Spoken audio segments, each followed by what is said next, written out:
Want to see what's behind the curtain? Here goes that special effect.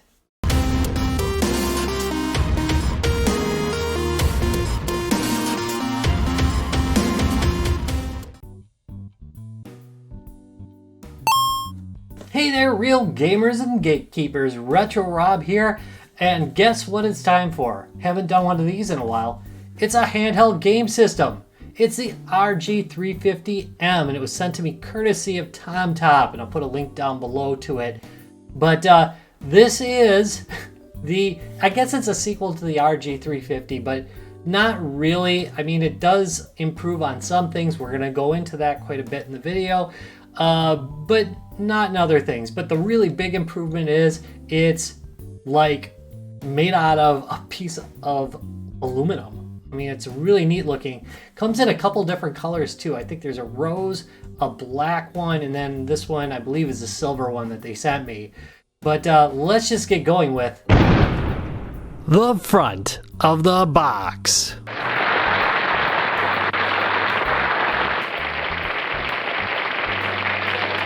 Not much to say about it, just says Anbernic and model RG350M. Basic, but clean and nice. Nothing fake. I don't mind it. This is the bottom of the box. This is the top of the box. The right side of the box tells you that there's a console, a charging cable, a user manual, and that's about it. This came in space gray. It says sandblasted alumina. CNC process. And we got a little bit about the processor. It's got 512 megs of DDR2. I always thought these had a gig in them. Guess I was wrong. 640 by 480 IPS screen. I guess that's a little bit higher resolution than the old one on the original 350M, so that's kind of interesting. Stereo speakers and headphone output. 25 milliamp battery, 6 hours of life it says, and it supports TF cards. The back of the box, tabula rasa. I command thee to open. Oh yeah. All right, let's take a look at what's in the box. There is this. This is actually pretty useful because it keeps the joysticks from getting beat up in shipping. So I'm glad they add this. They added this on the original 350 as well. Not just the M. Set that aside. It's pretty heavy. Comes with one charging cable. Pretty decent quality. USB-C, of course. Yeah, actually it feels pretty decent. Looks to be, let's see, about 3 feet. About 3 feet. Next, we have a manual, a quick start guide actually. And we had this in the last 350M, or I'm sorry, the last 350, so not much to go into really except for things that are in a different position. But there's also like, so look, there's a quick start guide and then there's a user manual, which is pretty nice. Manuals open up into a poster. This is the quick start guide. Here's the back of the quick start guide. Here's the owner's manual. The front is in English. The back's in Chinese. Easy to follow pictures though. That's nice. And now it's time for the star of the show, the RG350M. Oh, that looks nice. Yeah, it really feels good. It's kind of hefty. Got some decent weight on it. They've moved the D-pads from, they had more of an Xbox-like arrangement. They're now more like a PlayStation type of arrangement. So the D-pad's up above and the analog stick down below on the left-hand side. It looks really good. Nice fit and finish. Here on the bottom is another improvement. They do have a seal over it, but you can get to the internal TF card, so you don't have to bust this open if you want to put in a new operating system. That's pretty nice. Reset button on the bottom. External TF. Looking to the right, the power button is now located on the right hand side instead of the bottom. It has a nice feel to it. Here's the top. Another thing I noticed on this is these are now marked OTG and then DC. Then there's your HD out, which I hear works now, so we're gonna test that out.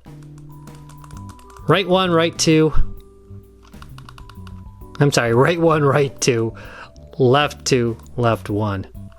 Feels really nice. I like the positive click on this. Anything else? Yeah, volume, up and down. And then there's a headphone jack as well that I don't think I mentioned. Let's look around to the back. It has these little grip pads on the back. And 350M. Yeah, it looks pretty cool. Oh look, there's a little, what do you call it, guy? What's the name of that guy? He's used in other handhelds as well. The cool, isn't it Cool Baby? Isn't that the Cool Baby guy? Yeah, it is. Alright, so now I'm going to take this, plug it in, play with it some, and give you an opinion. Also give you some gameplay. I'll be back. Thumbs up, comment and subscribe or I will go Skynet on your butt. For you it's been but a moment, but for me it's been a week. So let's take a look at this thing, shall we? Alright, using these top two shoulder buttons I can move from section to section. We of course have settings, applications, emulators, games, and then it scrolls back over to settings again. Some important notes to make. If you do not like the skin you're using, there is a section for that called skin. It looks different depending on what skin you're using. I'm just going to go in here real quick, and right at this top part is where you can switch it. I'm not going to do that because it will change my wallpaper back to their default, so I'm going to get out of there. But I wanted to show you that it does exist. You can also change the wallpaper right here. And I'm going to get out of that as well, because I don't want to change it. But note that you can do those things. You can personalize it. Another thing to note is that there is a power off button. Please use that to exit the system. Yeah, you can just turn it off, but it's not the greatest thing. You stand a small chance of file corruption and those types of things. So just use the power off, will ya? Applications, anything to mention in here of interest that I haven't mentioned in the past? Not really. If you look at my original RG350, I'd go into these in some detail. You know, I don't use them as much on this particular system as I did on the old one, and I'll go over why that is in a little bit here. Emulators. I've mostly kept the built-in emulators. I will definitely be showing you some gameplay on these. I did add MAME for All to it though, because I'm a big fan of MAME for All. That said, I have slightly configured XMame for use in dual stick shooter games. Yes indeed. In XMame you can use both analog sticks, which is great, and I'm definitely going to show you that. Here's the game section. I will also show you a game out of here as well. Notably, I've added Doom into it, Chocolate Doom into it, and also I've added, where are you? Quake 2, which I will also play shortly. Alright, so I think first I'm going to talk about adding new ROMs and new software to the RG350. This is more of an overview than it is a step-by-step procedure, so please note it as that. If you have any questions about the step-by-step procedures, check out some of my other RG350 videos, or feel free to ask for a new one and I will update it for you. Alright, first things first, I am going to power this guy off. Come on. And looking at the bottom, I'm going to pop out the external TF card. This is the card I'm going to work with. I've already replaced mine with a larger capacity one, and that's the first thing I'm going to talk to you about in a second. Do not pop this one in your computer unless you're planning to flash a new a new OS onto your RG350. You do not want to put this into your PC. It will try to format it, or at least it will ask you, and if you say yes, it will no longer work. So you have been warned. Leave that one alone unless you're ready to flash it to a new firmware version. All right, let's go look at this guy for a minute. All right, so the first thing you're going to need to have is one of these, or maybe you've got a TF reader built into your laptop. I don't, so I use this little cheap adapter. These are about 10 to 12 bucks on Amazon. I can put a link down below for you. And I just basically plug my card in. Get it the right way. This one drives me nuts because it's always upside down. Anyway, plug that in, and then I've got a USB-C port on the back, which I will plug that into now. All right, so now we're at my desktop. Apologies for sound quality. These headsets aren't the greatest as far as recording goes. Down at the bottom, you're going to see this drive E has shown up. I've plugged in my TF card, and this is it.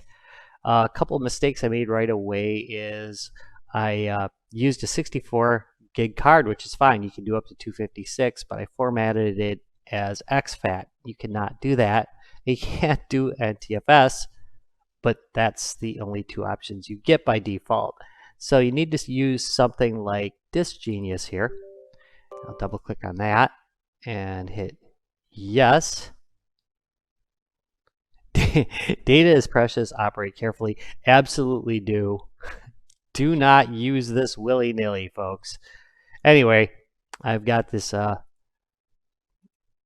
RG350 disk here.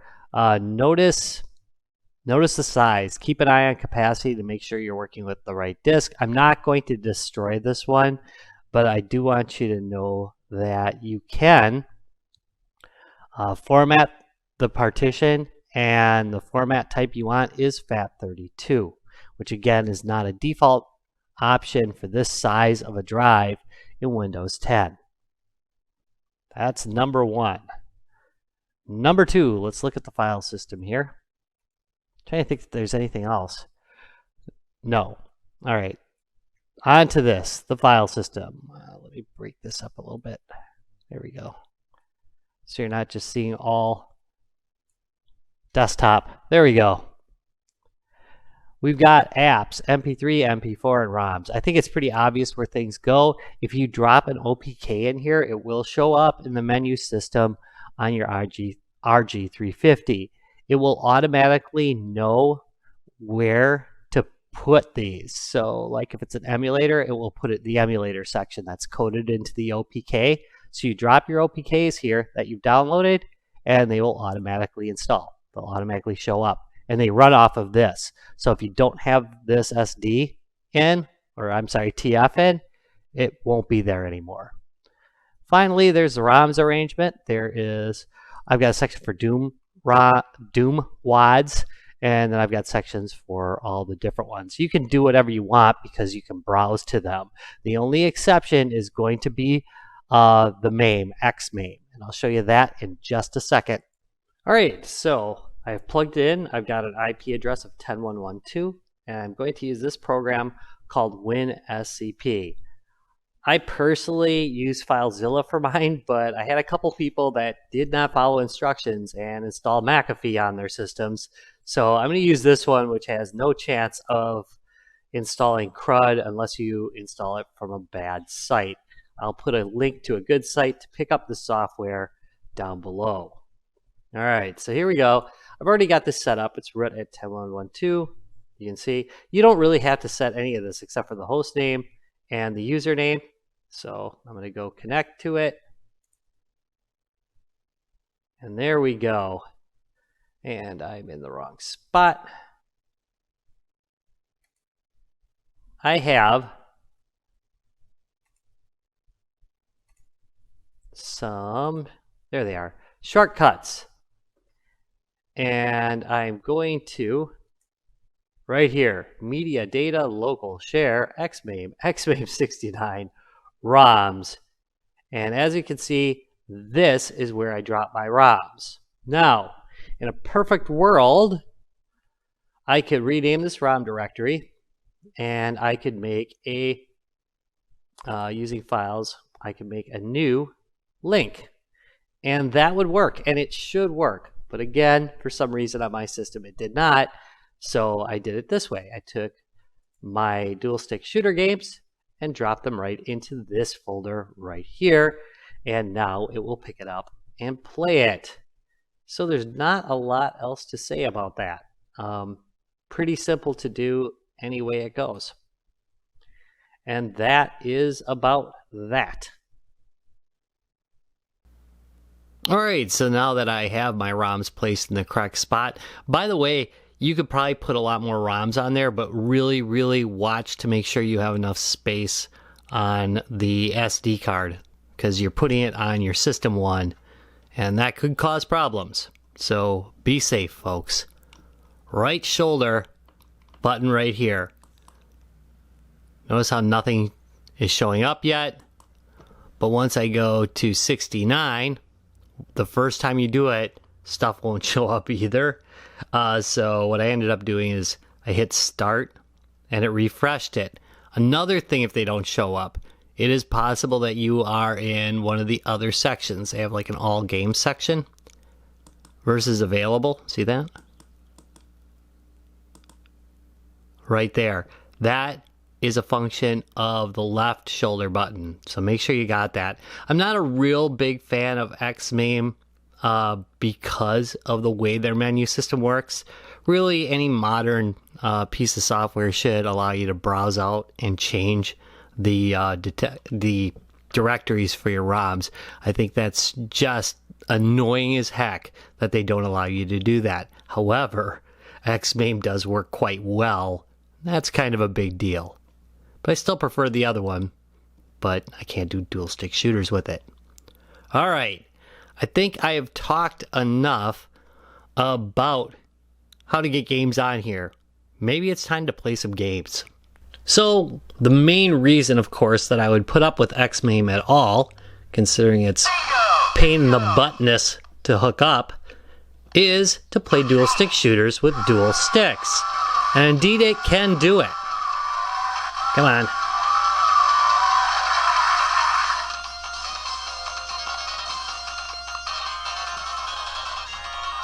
Sounds not half bad, really. Sounds pretty good. If you remember the original Smash TV, arcade didn't sound that amazing either. And the game plays really great on this. And using dual sticks is really kind of nice on this device. There we go.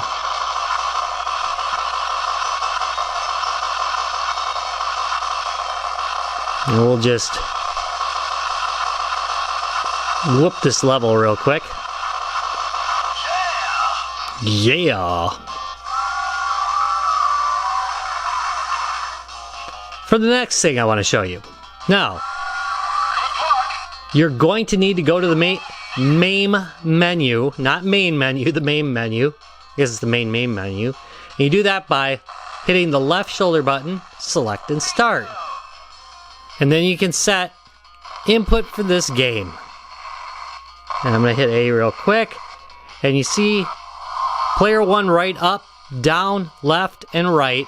Just hit A and then map it to the corresponding direction here.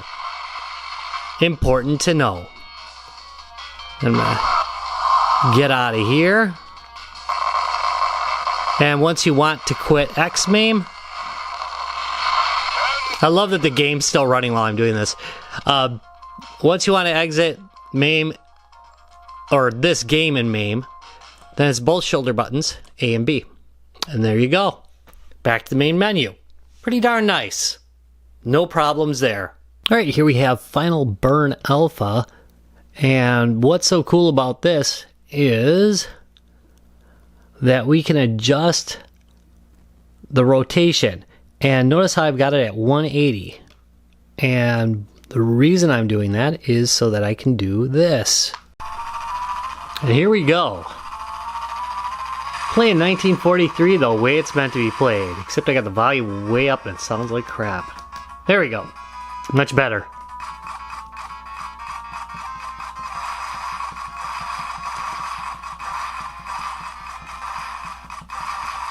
There we go.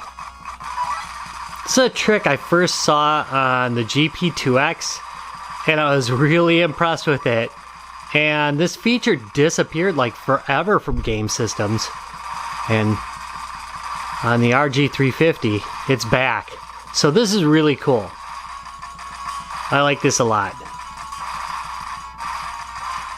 It's definitely the way to play this game too. Ooh. I'm gonna die.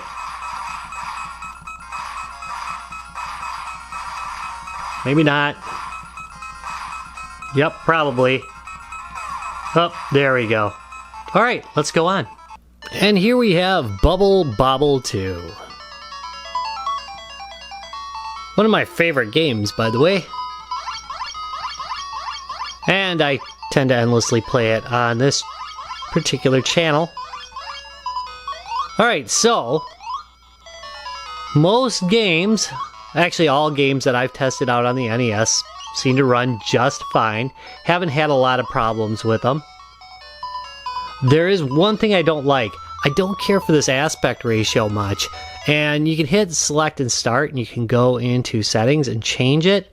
But I haven't found one that I really like. So what I might do is I might try and see if there is another NES emulator out there that I can use, or an earlier version, because I don't recall having this problem with other ones. And that's kind of one of the nice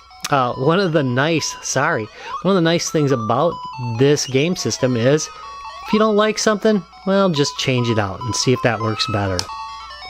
Alright, let's go on. One mild complaint I have about the Game Boy emulator is that if you press right or left, it does not jump forward. So you're kind of stuck scrolling through everything. But it's somewhat mitigated by the fact that it wraps both forward and backwards. So if you start out at the beginning, you know, in A, you can scroll up a little bit and get to Z right away. But still, if you got a lot of games, yeah, this can take a while. Here's a little bit of R-Type on the Game Boy emulator.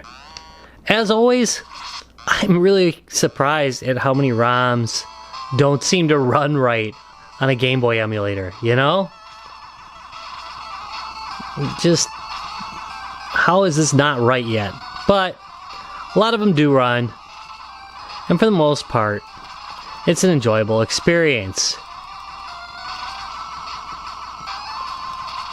Come on, R-Type. Here we go.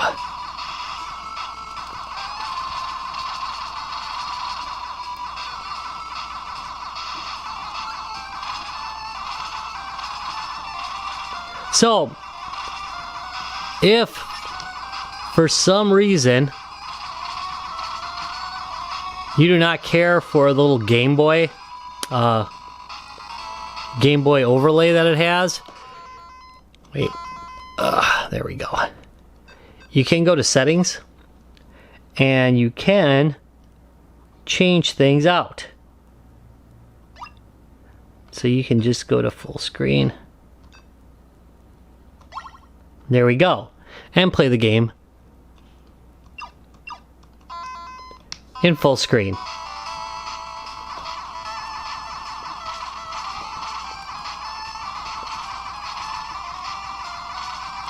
So that's pretty nice. I like it.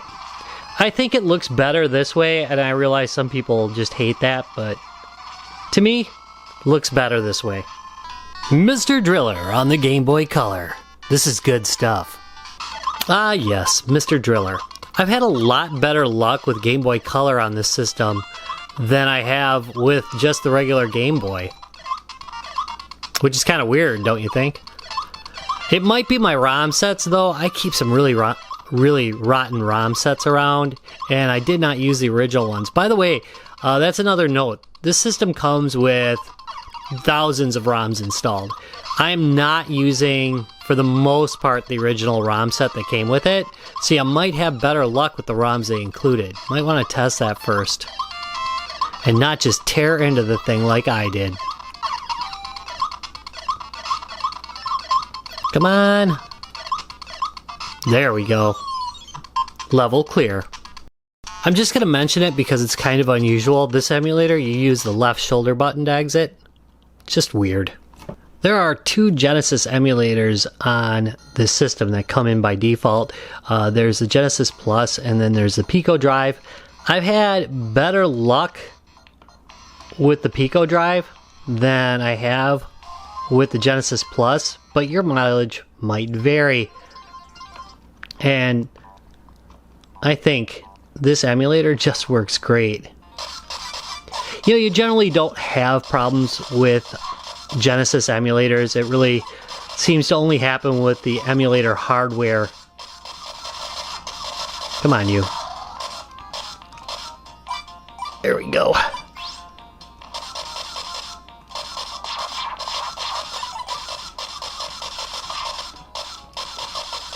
Come on, you. Oh, this game's so hard. I remember playing this one at Toys R Us when it came out and just getting owned by it, which seems to still be happening. You know, I think I'm gonna go pick this game up and run it on my real Genesis once and see how I do at it. That's gonna have to happen because I think this game is worth checking out. Looks great, and you know, it plays so smooth.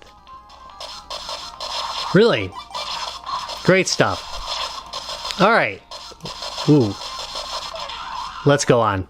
All right, so here we have the PlayStation emulator, and I've got this connected to my TV to show you that now HDMI output works. And it seems to work really well. I haven't had any problems with it. It outputs at 640 by 480, so make sure that your TV will support that. But if your TV supports it, you're good to go. Most televisions do. Unfortunately, my recording equipment doesn't support that resolution, so I'm kind of hosed there. But that's alright. Woo!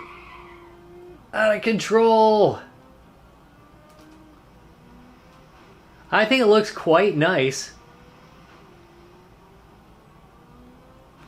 And I should probably be using the D-pad for this instead of the analog stick, because I'm going all over the place. I'm not going to do well. A lot of oversteering. Can you believe I used to be really good at this game? No, you don't? Well, I'm guessing I'm not providing any evidence. Come on.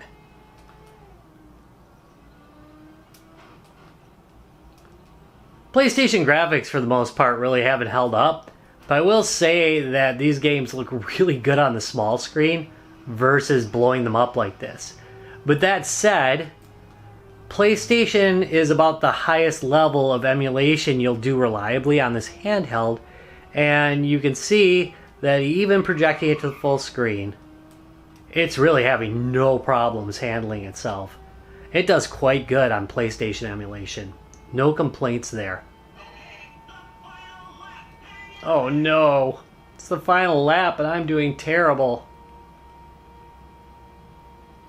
There we go. Alright. Let's move on. Oh no! There we go. Oh, out of control. Another quick note about PlayStation emulation before I let it go. To get out of the emulator, you hit the power button, which is pretty weird, but works really well, because you basically have to use all the buttons for the emulator anyway. If you're a big fan of the Wonderswan or Wonderswan color, you'll be happy to know that there's an emulator built in when you first pick up the device for it. Seems to work fine. I'm not a real Wonderswan expert. I've almost bought one a couple times, but never did. I haven't found a good way to hack a backlight into the Wonderswan color. And so this is actually, in many ways, better for me than the Wonderswan, which would surely drive me blind.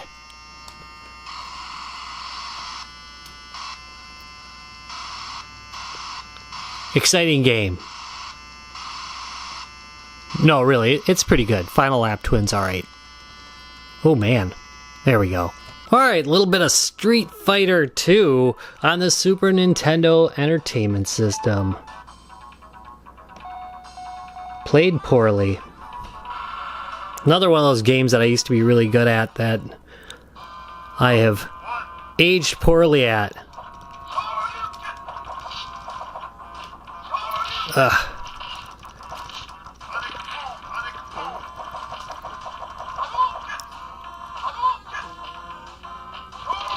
Yep, I'm gonna get tore up.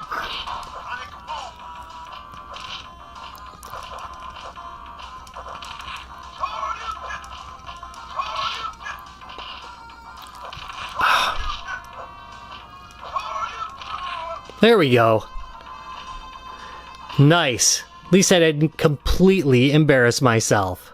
Super Nintendo works pretty good on here. Not surprisingly. It did on the other RG350 too. NeoGeo Pocket. It's another one of those game systems that I think actually runs way better in emulation than it really ran on its original hardware. Largely because of that backlight. It's a big deal. And these games look amazing like this. I mean, really, they look good. So, you know, sometimes emulation's better. It does happen every once in a while. This is cotton, by the way. If I didn't mention it earlier. Come on, you.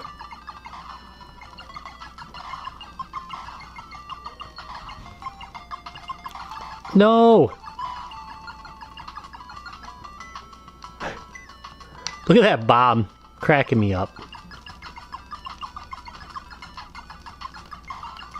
Alright, let's go on to the NeoGeo. After I shoot this head. Die, head! Come on. Ugh. Well, I died, not the head. Yeah, I'm playing League Bowling. Don't judge me, I'm from Wisconsin. NeoGeo emulation is really quite good on here. The only problem I have with this emulator is that it doesn't use the analog stick. And I couldn't find a setting for that.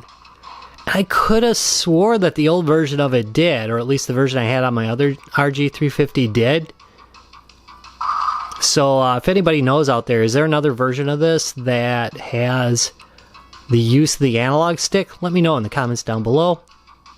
And I'll go load it up on mine. Wow, I'm bowling terribly. I'm not doing Wisconsin proud at all here. That was really bad. Wait. Here. This game's pretty quick to get through. Come on. There we go. That's the way to end the NeoGeo gaming, with a strike. JJ and Jeff. One of the best platformers of all time, in my humble opinion. Of course, consider who it's coming from. But for the TurboGrafx 16 or the PC Engine, depending on what region you're from, great little game. Nice sense of humor. Kind of weird. It's very, it's very Japanesey.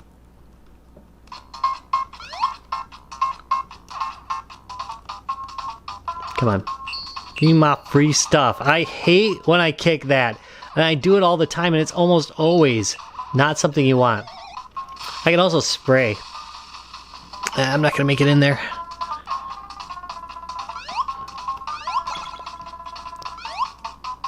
Plays great, but it's really hard to play when you're trying to keep the controller in one spot so people can watch.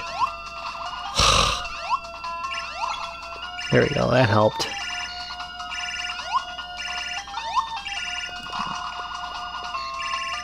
Yeah, I'm gonna get killed here. Come on. I hate that bird. You get the idea.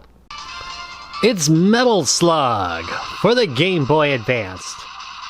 What a weird thing this is.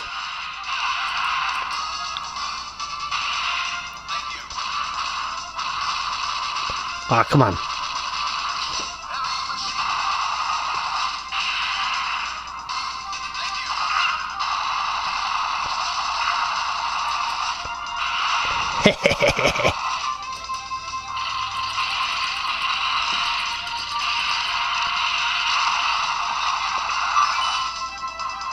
Yay, I got canned food. Oh. I'm gonna die like really quickly.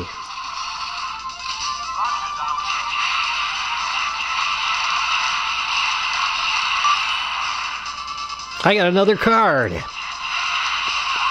Ah, I swear I just walked right into that.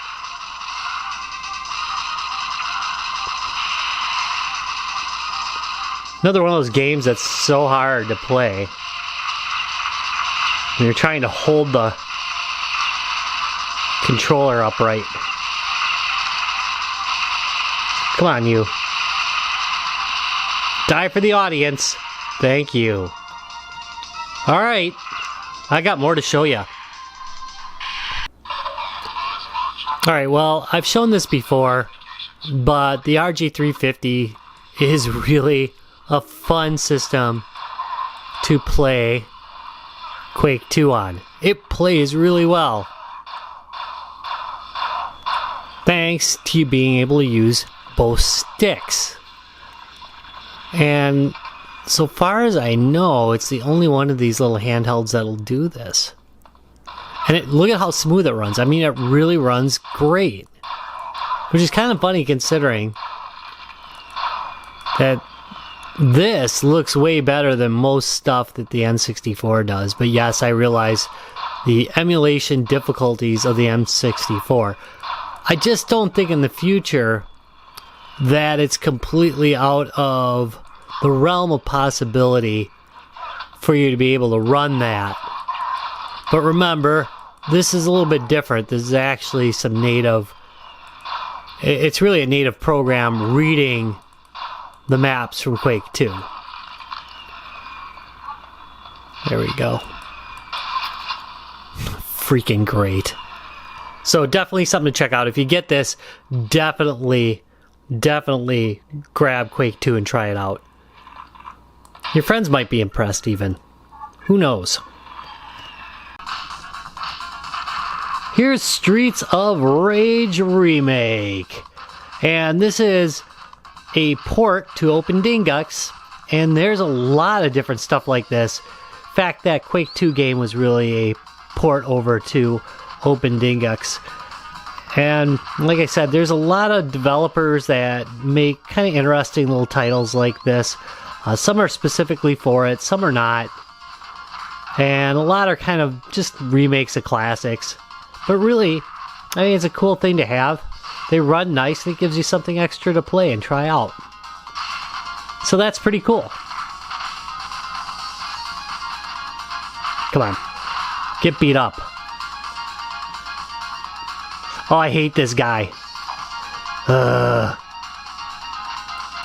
Nope. No.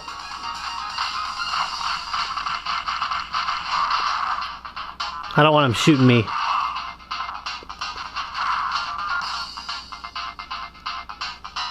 There we go.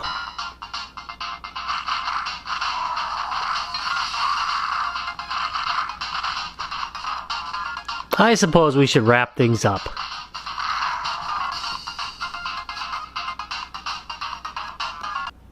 And that about wraps it up for the RG350M, the metal model of the RG350. Very much like the original RG350, it is an excellent emulation device up to and including the PS1. It really does great on all those. I really only scratched the surface with you. I didn't cover Atari at all, television, or any of the other emulation that's come out for the device. But you know, there's only so much time in a day to cover something. And video playback, by the way, not its strong suit, nor is N64. I have tried out N64 emulation on these. It's not in a good state at this point. I definitely wouldn't buy it planning for that. But as long as your expectation is PS1 or below, I'll heartily suggest this device. If you're thinking about getting the RG350 and you're thinking, should I get the M? You absolutely should. This has a higher resolution screen. It looks really nice, and the RG350 was no slough. If you look at the profile, you see how the analog sticks are sunk in.